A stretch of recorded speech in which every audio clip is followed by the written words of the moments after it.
পড়ি আলহামদুলিল্লাহ। তো যেহেতু আমাদের সামনে শবে বরাত, এই শবে বরাত সম্পর্কে আমরা সামান্য কয়েকটা আমলের কথা বলবো। তো আমরা যারা উপস্থিত আছি এবং যারা মাইকের আওয়াজ শুনছি, মা বোনেরা সহ সবাইকে আজকের আলোচনাটা একটু মন দিয়ে শোনার জন্য অনুরোধ করা হচ্ছে। যেহেতু সামনে শবে বরাত, শবে বরাতের কিছু আমল আমরা বলবো। আল্লাহ তাআলা আমাকে সহ আমাদের সবাইকে আমল করার তৌফিক দান করুক। সবাই বলি আমিন।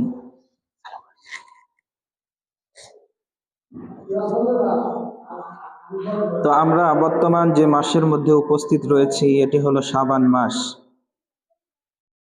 আল্লাহ নবী সাল্লাল্লাহু আলাইহি ওয়াসাল্লাম হাদিসের মধ্যে বলেন যে শাবানু শাহরি রমাদানু শাহরুল্লাহ, শাবান মাস হচ্ছে আমার মাস আর রমজান মাস হলো আল্লাহর মাস।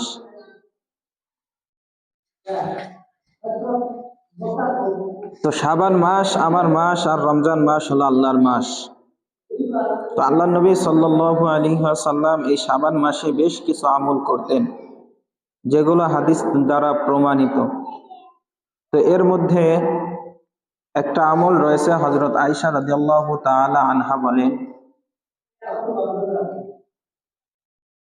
হযরত আম্মাজান আয়েশা রাদিয়াল্লাহু তাআলা আনহা বলেন যে আমি একদিন রাসূল সাল্লাল্লাহু আলাইহি ওয়াসাল্লামকে বললাম যে আল্লাহর নবী আপনি এই মাসে এত পরিমাণ রোজা রাখেন কেন? তখন আল্লাহর নবী সাল্লাল্লাহু আলাইহি ওয়াসাল্লাম বললেন যে আয়েশা তুমি কি জানো যে এই মাসে আল্লাহ পাক রব্বুল আলামিন হযরত আজরাইলের কাছে একটা লিস্ট পাঠায়। ওই লিস্টের মধ্যে রয়েছে এই বছরে যে মানুষগুলো মারা যাবে সেই মানুষগুলোর নাম রয়েছে আজরাইলের হাতে। এই জন্য আমি চাই যখন আমার মৃত্যুটা হবে, যদি এই মাসে হয়ে থাকে, আমি চাই যে আমার মৃত্যুটা যেন রোজা থাকা অবস্থায় হয়। এই জন্য আমি এই মাসে এত রোজা রাখি। তাহলে বোঝা যায় এই মাসে হযরতে আজরাইলের হাতে আল্লাহ তাআলা যে লিস্ট দিয়ে থাকেন, এই লিস্টের মধ্যে যারা মারা যাবেন, তারপর আল্লাহ তাআলা এই রাত্রে নির্ধারণ করেন যে কোন মানুষটা এই বছর বিবাহ শাদী করবে, কোন মানুষ কতটুকু সম্পদ উপার্জন করতে পারবে, কোন মানুষ কতটুকু ভালো কাজ করতে পারবে, খারাপ কাজ করতে পারবে, সব কিছু এই মাসে লেখা হয়। এই জন্যই তো আল্লাহ নবী বলেন শাবানু শাহরি রমাদানু শাহরুল্লাহ, এই শাবান মাস আমার মাস আর রমজান মাস হচ্ছে আল্লাহ তাআলার মাস। এই জন্য আমরাও চেষ্টা করব এই মাসে একটু বেশি বেশি রোজা রাখার। আম্মাজান বলেন যে আল্লাহ নবী এই মাসে এত পরিমাণ রোজা রাখতেন যা অন্য কোনো মাসে এত পরিমাণ রোজা রাখতেন না। তাহলে এখান থেকে বোঝা যায় আল্লাহ নবী এই মাসে এত পরিমাণ রোজা রাখতেন যা অন্য মাসে রাখতেন না। তাহলে দেখা যায় তো আল্লাহ নবী তো রমজানের 30 রোজা রাখছে না, তাহলে এই মাসে আবার এত রোজা কেমনে রাখে? তো বোঝানো হচ্ছে যে এই মাসে হলো নফল রোজা রাখতেন যা অন্য মাসে এত পরিমাণ রাখতেন না, যে দেখা যাইতো যে শেষের দিকে যে দুই একটা ছাড়লেও ছাড়তে পারত।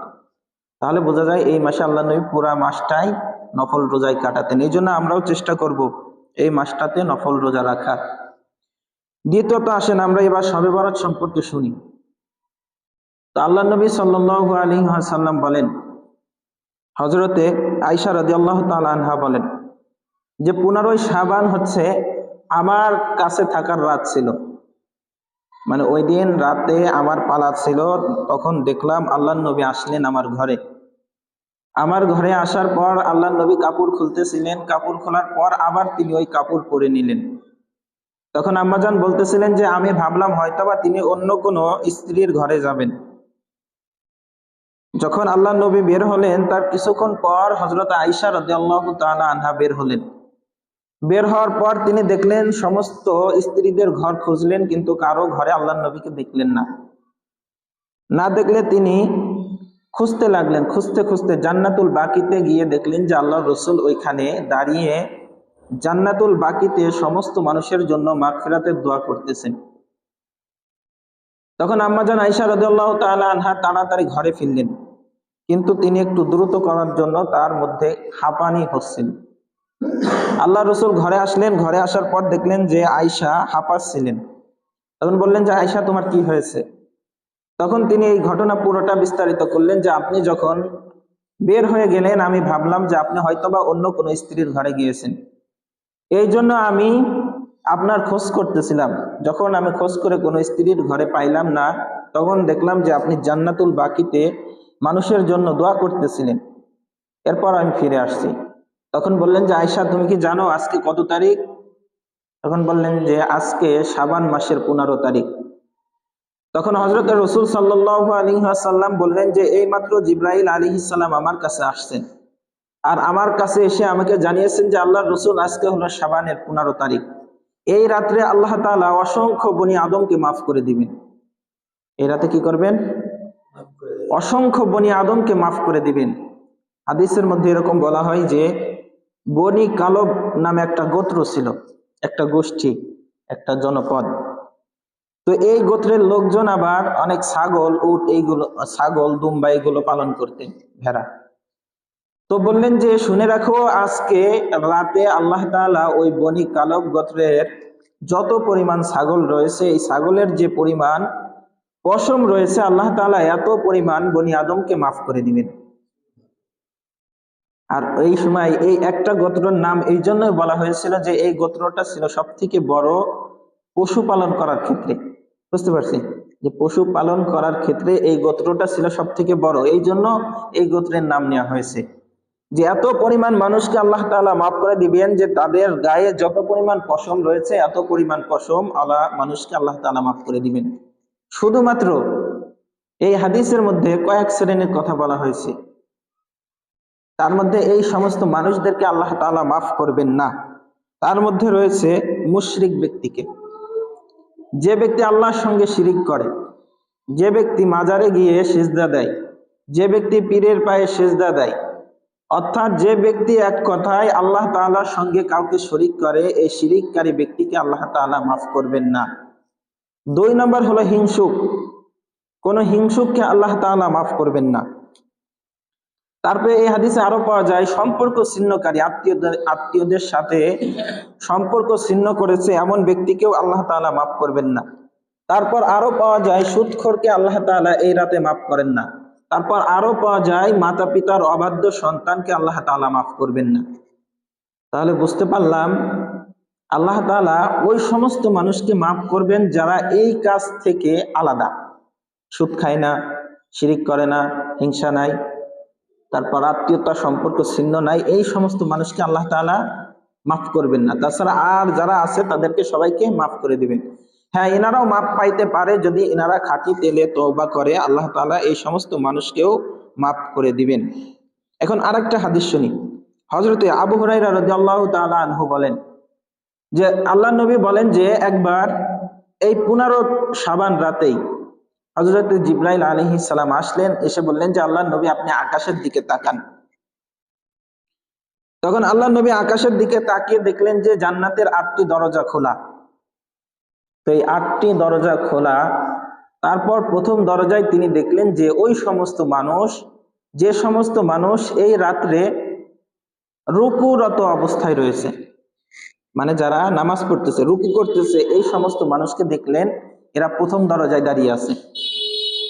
দ্বিতীয় নম্বর দরজায় দেখলেন যারা সিজদারত অবস্থায় আছে, এই সমস্ত মানুষকে দ্বিতীয়ত ওই জান্নাতের দরজায় দেখলেন। 3 নম্বর দেখলেন যে ওই সমস্ত মানুষকে, যে সমস্ত মানুষ জিকিরে মশগুল, জিকির করতেছে আল্লাহ তাআলার, এই সমস্ত মানুষকে তৃতীয় জান্নাতের দরজায় দেখলেন। 4র্থ নম্বর দরজায় দেখলেন যে যারা আল্লাহর ভয়ে কান্না করতেছেন, অর্থাৎ রুনাজারি করতেছেন, এই সমস্ত ব্যক্তিকে আল্লাহ তাআলা, আল্লাহর নবী দেখলেন যে 4র্থ দরজায় দাঁড়িয়ে আছেন।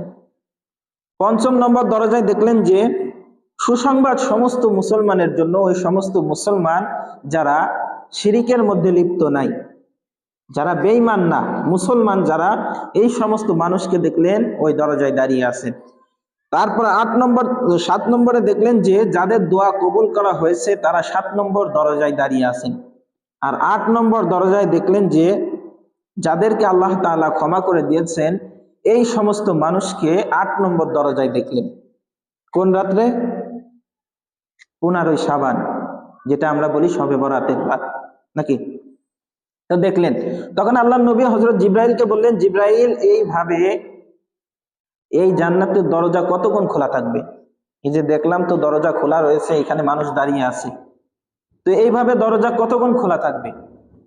তখন হযরতে জিবরাইল আলাইহিস সালাম বললেন যে, আল্লাহ নবী, এই দরজা আহ, এই দরজা সন্ধ্যা থেকে শুরু করে সুবে সাদেক পর্যন্ত এইভাবে খোলা থাকবে, আর এই রাত্রে যত মানুষ মাপ চাবে আল্লাহ তাআলা তাদেরকে মাফ করে দিবেন। তাহলে বোঝা যায় এই শবে বরাতের রাত যেহেতু আমাদের সামনে আসতেছে, এই জন্য আমাদের বেশি বেশি কি করতে হবে? আমল করতে হবে। এখন আসেন, আল্লাহ নবী এই শবে বরাতের রাত্রে কিছু আমল করতেন। সেই আমলের মধ্যে আগে এই মাস সম্পর্কে বলে নেই। সেই মাসটা হচ্ছে শাবান মাস। যখন আসতেন তখন সাহাবা ইকরাম কি আমল করতেন, আর আল্লাহ নবী কি আমল করতেন? যখন এই শাবান মাস আসতেন, আসা মাত্রই সমস্ত বিচার কার্য শেষ করে দিতেন। যে অনেক সময় দেখা যায় যে মানুষকে বিচারের জন্য জেলের মধ্যে রাখা হয় বা আটকে রাখা হয়, তো এই সমস্ত মানুষকে কি করতেন, এই শাবান মাস আসা মাত্রই তাদের বিচার কার্য শেষ করে দিতেন। হয় তাদেরকে মুক্তি দিয়ে দিতেন, না হয় তাদের বিচার শেষ করে দিতেন। মানে বিচার যেটা হয় সেটা করে এই মাসের মধ্যে সবকিছু খালাস করে দিতেন। প্রথম নম্বর, শাবান মাস আসার পরে। দ্বিতীয় নম্বর, দেখা যাইতো যে এই মাস আসলে মানুষজন যাদের উপর যাকাত ওয়াজিব ছিল, এই সমস্ত মানুষ যাকাত দিয়ে দিতেন। এই শাবান মাসে কি করতেন? যাকাত দিয়ে দিতেন। তারপর 3 নম্বরে দেখা যেত যে তারা সমস্ত দুনিয়াবি কাজ থেকে আস্তে আস্তে নিজেদেরকে গুটিয়ে নিতেন। মানে এই মাসের মধ্যে সমস্ত কাজকে শেষ করে নিতেন, যাতে করে রমজান মাসে আমাদের বেশি কাজ না করতে হয়। অনেকে তো দেখা যায় রমজান মাসে যাতে বেশি কাজ না করা লাগে, এই জন্য সাহাবা ইকরাম এই মাসেই কাজটা শেষ করে ফেলতেন। আর আমরা দেখা যায় রমজানের কাজের চাপে রমজানের রোজাই রাখতে পারি না, তাই না? এমন না? কিন্তু সাহাবা ইকরাম এই মাসে শেষ করে ফেলতেন। এর জন্য আমাদেরও উচিত হবে অন্তত এই 11 মাস এত পরিমাণ পরিশ্রম করতে হবে, যাতে করে রমজানের একটা রোজা কাজের জন্য না ছুটে যায়। এই জন্য আমাদের বেশি বেশি পরিশ্রম করা লাগবে, নাকি? অনেকে দেখা যায় কাজের চাপে রমজানের রোজাই রাখতে পারে না। আরে মনে রাখবেন, একটা রোজা, রমজানের রোজা যদি ছুটে যায়, আর রমজানের বাইরে যদি সারা বছর যদি রোজা রাখা হয়, রমজানের একটা রোজার সমান হবে না। হবে নাকি? হবে না। এই জন্য এই মাসেই তারা সমস্ত কাজকর্ম গুটিয়ে নিতেন, কাজকর্ম শেষ করে ফেলতেন, যাতে রমজানের সময় বেশি শোগল না থাকে। আর 4র্থ নম্বর, তারা বেশি বেশি এই মাসে তেলাওয়াত শুরু করতেন, কোরআন শরীফ বেশি বেশি তেলাওয়াত করতেন। এখন দেখা যায় তো আমরা অনেকেই কোরআন তেলাওয়াত জানি না বা পারি না। তো অন্তত আমাদের মধ্যে এতটুকু অনুশোচনা আনতে হবে যে আমরা হয়তো বা পারি না বা শিখতে পারি নাই, অন্তত আমাদের ছেলে মেয়েদেরকে শিখাতে হবে, নাকি? ভুল বললাম? আমরা বর্তমান দেখি যে একটা সন্তানকে যে পরিমাণ সময় জেনারেলের পিছনে খরচ করা হয়, তার যদি বিন্দু কিঞ্চিত পরিমাণ সময় যদি এই ইলমে দ্বীনের লাইনে খরচ করা হতো, সেই সন্তানগুলো বড় হয়ে ইসলাম বিদ্বেষী হতো না, নাকি? আমি বলতেছি না যে আপনারা স্কুলে পড়াবেন না, স্কুলে পড়ান, কিন্তু ছোট কাল থেকেই যদি একটু পরিমাণও যদি এই কোরআনের তালিম দিয়ে থাকেন, বড় হয়ে অন্তত সেই লোকটা এই ইসলামের বিপক্ষে যাবে না, নাকি? এই জন্য আমাদের কি হবে, যে ছোট্ট থেকেই এই সন্তানদেরকে, হয়তোবা আমরা শিখতে পারি নাই, এই সন্তানদেরকে এই ছোট্ট কাল থেকেই শিক্ষা দেন।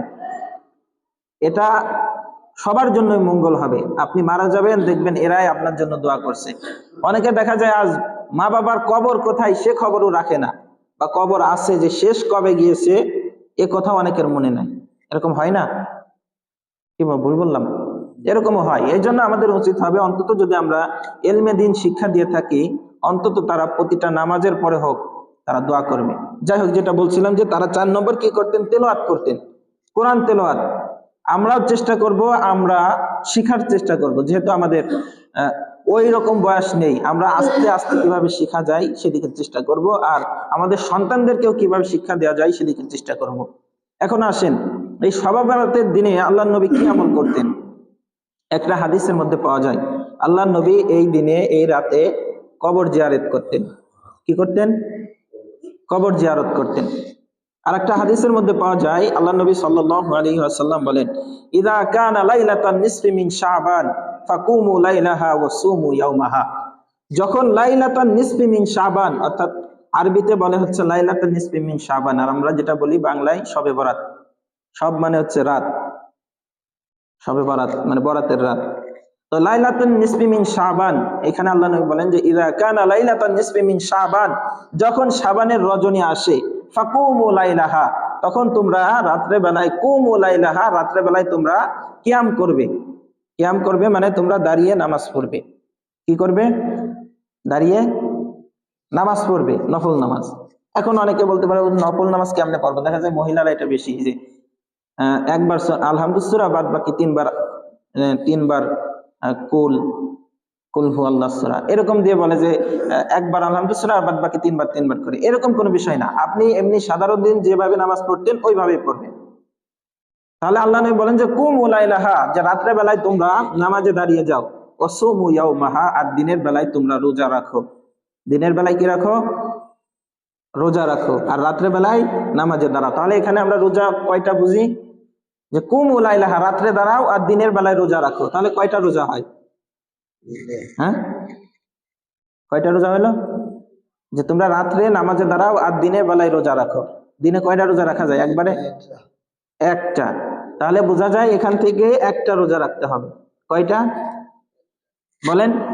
একটা রোজা। সবাই ভালো করে শুনি, যারা মাইকের আর শুনছি সবাই শুনি, যে দিনের বেলায় একটা রোজা রাখার কথা, কিন্তু যেহেতু এই দিনটা 14 তারিখ দিবাগত রাত, আর এই রাতটা হচ্ছে শাবানের রাত, মানে শবে বরাতের রাত, তো দেখা যায় এই সময় হচ্ছে আরেকটা আমল রয়েছে। আল্লাহ নবী প্রতি মাসে 3টা রোজা রাখতেন, যেটাকে বলে আয়াম বীজ। 12, 13, 14, 15 এই 3টা রোজা রাখতেন। তাহলে দেখা যায় যদি 14 দিবাগত রাত্রে রাখা যায়, তাহলে হচ্ছে একটা রোজা এই হাদিসের সাথে মিলতেছে নাকি? আর যদি তিনটা রাখা যায় তাহলে আয়ামে বীজের সাথে মিলতেছে। এখন কেউ যদি একটা রাখে সেটাও হবে, আবার কেউ যদি মনে করে না আমি আয়ামে বীজের সাথে, অর্থাৎ আল্লাহ নবী প্রতি মাসে রাখতেন সেইভাবে রাখবো, তাহলে সে এইভাবেও পারে, 3টাও পারবে। ঠিক আছে? তাহলে হয় 3টা রাখবো, না হয় একটা রাখবো। তো অন্তত আমরা রাখার চেষ্টা করব, যেহেতু সামনেই আমাদের রমজান মাস খুব নিকটে। যদি আগের থেকে একটু প্র্যাকটিস করা যায় তাহলে আমাদের জন্য সহজ হবে নাকি? এর জন্য আমরা চেষ্টা করব। তাহলে এই হাদিস দেখে আমরা বুঝলাম যে আল্লাহ নবী বলেন যে দিনের বেলায় তোমরা রোজা রাখো আর রাত্রে বেলায় নামাজে দাঁড়িয়ে যাও। এরপরে বলতেছেন ফা ইন্নাল্লাহ তাআলা, এবার একটু খেয়াল দিয়ে শুনি, যে ফা ইন্নাল্লাহ তাআলা, নিশ্চয় আল্লাহ তাআলা, ইয়ানজিলু ফিহা বিগুরুবিশ শামসি ইলা সামাইদ দুনিয়া, যে এই রাত্রে আল্লাহ তাআলা প্রথম আসমানে অবতীর্ণ হয়। এই রাত্রে কি হয়? আল্লাহ তাআলা প্রথম আসমানে নেমে আসেন। এরপর বলেন আলা মিন মুস্তাগফিরিন ফাগফিরালা, যে ক্ষমা প্রার্থনাকারী কে আছো আমার কাছে ক্ষমা চাও। আলা মিন মুস্তারজিকিন ফারজুকা, যে রিজিক অন্বেষণকারী কারা আছো আমার কাছে রিজিক চাও। আলা মিন মুস্তাগফিরিন ফাগফিরা, আলা মিন মুস্তারজিকিন ফারজুকা, আলা মিন মুবতালান ফাওয়াফিয়া, এমন কোন ব্যক্তি আছো যে ক্ষমা প্রার্থনা চাও, আমার কাছে ক্ষমা চাও, আমি তোমাদেরকে ক্ষমা করে দিব। আলা কাযা হাত্তা ইয়াতলু আল ফাজ, আর এইভাবে বলতে থাকে ফজর পর্যন্ত। কোন পর্যন্ত বলতে থাকে?